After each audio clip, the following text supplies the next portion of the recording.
Hello, everybody, and welcome to another preview of the Miami Dolphins. They are taking on the Cleveland Browns in the Week 17 matchup. If you notice right away, I have this kind of voice. Forgive me, forgive me about the voice. I actually am dealing with a little bit of a cold or allergies, wherever it is. Definitely with a change of season, and the air is dry outside. Well, at least for where I am, but I'm okay. I'm gonna be fine. It's not going to, of course, prevent me from making videos, but I'm hoping by tomorrow, I'm hoping by tomorrow it gets better because I need my voice. I need my voice to talk to you guys regarding three recaps regarding the Panthers, Heat, and of course the biggest importance is the Miami Hurricanes Pop-Tart Bowl. So, um, let's see, here we go. So, where am I? There we go. All right, the Dolphins going up against the Cleveland Browns. So we're gonna talk about this. We're gonna talk about Cleveland Browns first because it's important how they got there with their 3-12 record. So they start off the season with against the Dallas Cowboys. That was on national television, and there was some controversy surrounding Deshaun Watson, regarding the allegations that were going against him that was proven, but he still plays football, which is kind of surprising. But nonetheless, it's just the way that they played this season is just your typical Cleveland Browns. Unfortunately, their football team has just in the never-ending rebuild, or the never-ending situation where they just cannot seem to get it right. They cannot seem to get things right whatsoever. And I think today they recently agreed, Watson and the Browns agreed to rework their contract. I have not read what's happened with them because I only care about the Dolphins. So if you know what happened with the Browns with Deshaun Watson, please let me know. I'm really curious. But week one, it was on national television, and it started off in Cleveland, where the Dallas Cowboys came in and then beat them 33-17. Week two, they played against the Jacksonville Jaguars in Jacksonville, and Cleveland Browns had no problem. Well, a little bit of problems. It was more of a defensive struggle, but they beat them. Excuse me. They beat them 18-13. However, their worst loss, in my opinion, is against the Giants. They lost to the New York Giants 21-15. It was that situation, I believe, with Daniel Jones in the front office where the Giants just flat out let Saquon Barkley go, and they kept Daniel Jones in, who was pathetic. And then they go to Las Vegas, where they got beat by the Raiders, got beaten pretty badly by the Commanders. But this was a closer matchup between the Eagles and the Browns. I'm shocked by how close this was. But the Eagles would get this win against the Browns. Battle of Ohio would take place in Cleveland first between the Browns and the Bengals. And the Bengals, Cincinnati would get their brag rights with 21-14. But the biggest win of the season, shockingly, and I say shockingly because it's how shocked it is, because the Baltimore Ravens are such a great team. But the Browns beat them 29-24, and it's in Cleveland too. It's just weird how the Ravens cannot seem to be consistent against the Browns. Wasn't the Ravens originally from Cleveland before the owners just relocate them to Baltimore? I think that was the case.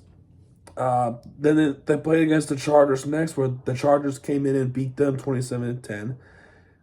Then they go to New Orleans to play against the Saints, and this is after the bye week, where the Saints had no problem, 35-14. And then their final win of the season came against the Steelers. They beat the Steelers 24-19. That was pretty bad. And that was a game where all the snow came down. Where like it started off pretty well, and then the snow just came out of nowhere. The lake effect snow. But this is when Jameis Winston is starting to come out and shine, bro. Jameis Winston, FSU. FSU. But Jameis Winston, pretty good guy, pretty darn good quarterback. He just needs the right coach that would get him into the level where he absolutely needed. He's been in the league for almost 10 years. He needs to get the work done and prove that he is still a capable quarterback. But the best game, even though they lost this one, this was a classic. Monday night classic between the Browns and the Broncos. The Broncos would win that game 41-32. Great win for the Broncos. However, we were rooting for the Browns because we'll talk about this a little bit after the preview. But then they go to Steelers to play against Steelers 27-14 Steelers. No surprise there. And then they played against the Chiefs. No surprise the Chiefs won that one. And then, I'm sorry, but no surprise there either that the Bengals beat the Browns again, 24-6, and that happened in Cincinnati. And then here we are. This was originally going to be a Sunday night game, but they flexed it, even though they were supposed to be a month in advance of flexing games, but I guess it only applies to the Miami Dolphins. It just happens that way. I don't know why, but it just happens to be that way. I don't know why. But so the Dolphins playoffs still alive, but they have to win against the Cleveland Browns to keep themselves alive. However, there's also a situation where they have to rely on teams tomorrow to lose. So the teams who are playing tomorrow are the Los Angeles Chargers. They're playing against the Patriots. I don't think the Chargers are going to lose that game against the Patriots. I just don't. But the game, really a big game to watch tomorrow, is the Bengals and Broncos. I feel like that's the game to watch. Bengals are also fighting for a playoff spot. They're also 7-8. And the Broncos are in the wild card position where all they need to do is win and they're in. That's all they have to do. But the Bengals are fighting hard to stay alive in the playoff hunt. So, and also with the Indianapolis Colts, the Colts are also trying to stay alive. So if the Colts lose one of the games and we win this one, we can leapfrog over the Colts because we will not have the same. We will not have the same. We would not have the same record no more. We would not have the same record no more. But that's a big if. That's all a big if. But in all, we have to help ourselves too. And we have a good chance of doing so in Cleveland. I don't think the weather's going to be that bad tomorrow. Let's see. Yeah, 57 degrees, not bad. Not bad weather on Sunday. There's a chance of rain. There's going to be some chance of rain. So I hope the Dolphins figure out how to play with the wet football. Coming off a big win against San Francisco 49ers to keep themselves alive. In terms of injuries, Jordan Poyer, questionable. Kendall Fuller will be out for this game. He'll probably be back for Week 18 matchup. D. Eskridge, questionable. Jalen Waddle, also questionable. And Tua is also questionable. Not for a concussion, but for a hip injury. So hopefully Tua is okay. He can play. And hopefully he doesn't do himself damage. I really hope he don't do himself damage. But knowing the Dolphins, they're going to put him out there. They're going to put him out there because we're fighting for our playoff spot in the event with the Broncos or the Chargers, or hopefully both. Wouldn't that be something? That would lose tomorrow because tonight's Friday night. So what are the Cleveland Browns? So Deshaun Watson done for the season. Karangwal, if I butcher, I apologize. He's out for this game. Winston is questionable, but I'm going to assume that he's going to play. I think he's going to play in this game against the Dolphins. Cedric Tillman is out, and David Njoku is also out for this game. Cleveland have nothing to play for. I think for them, I think it's just about tanking at this point. I think it's just tanking for the Cleveland Browns at this point. I think they should just let their backups play and then just not risk more injuries that they already have gone through in the season and get a higher draft pick at this point. hope for the Giants to win against the Colts because that's the team that the Colts are playing against, the Giants.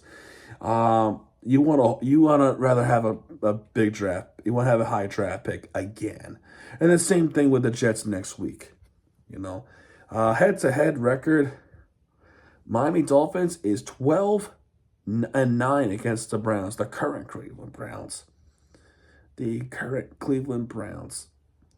So when the Dolphins last time played against the Browns, that was when Jacoby Brissett, he was our backup quarterback in the 2021 season, was the Browns starter that season. And the Dolphins had no issue against the Browns that game, 39-17. And then we play against Jacoby Brissett again and Gillette, and we already talked about that game. The Browns beat us in 2019 season. That was when we called it the tank year. Remember that? We lost to them 41-24. But the Dolphins had a 2-game winning streak, in 2013 and 2016. So we play the Browns every 3 years, which is typical if you're playing against AFC North division, but not this time. This is one of those. I want to call it. I want to call it. Now I forgot what it's called. But my point here is this is something that this is something that is abnormal because I think they were last season. I think they were in second place in AFC North, just barely missing out. And I think they made the playoffs. I forgot. I don't remember anymore.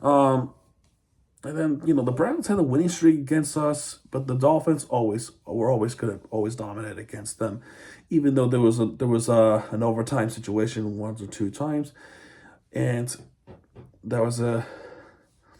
But yeah, that's pretty much it for this one. 12-9 against the Browns.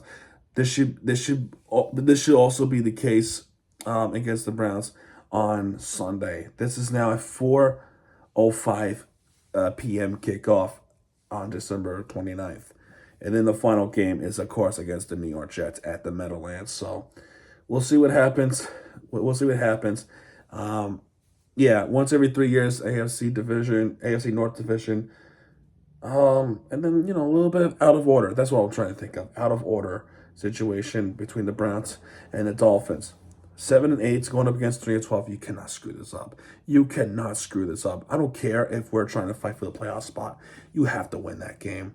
I'll be shocked if you lose. And also, too, that not only they're fighting for the playoff spot, but they're also fighting to keep the winning record alive.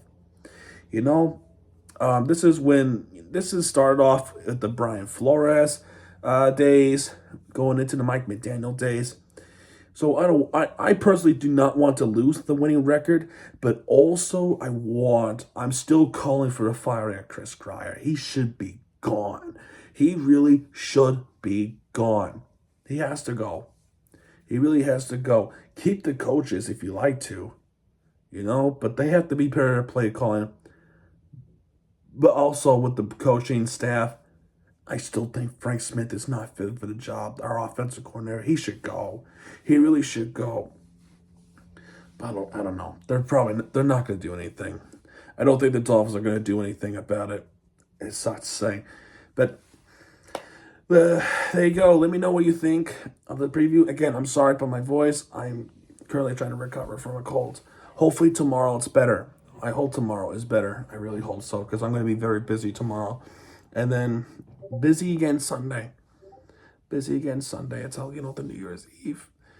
But yeah, man, that's going to do it for this one. If you like this video, hit the like button, subscribe for content because Miami TVG has you back. And when it goes, hit it right there with you for the entertainment you deserve. We'll see what happens. We'll see what happens tomorrow. If in the event where the Broncos did win and so did the Chargers, then it's kiss playoffs goodbye, and I'll make a video on it on Sunday morning or early Sunday afternoon. But I hope it doesn't come down to it, and I really hope that we hope for the best tomorrow. But it's still unlikely because the Dolphins did do that. The Dolphins got themselves into this position. It's not anything regarding any controversy. They did that to themselves. We would not be in a situation if we remain consistent with the play calling. And albeit due, not their fault too, but the injuries were just piling up every freaking week. And then losing in such big games and losing in most winnable games, including the game against the Colts, and Titans especially, and the Cardinals. It is what it is. All right, man. I'll see you guys tomorrow. Busy day tomorrow. Good night, everybody.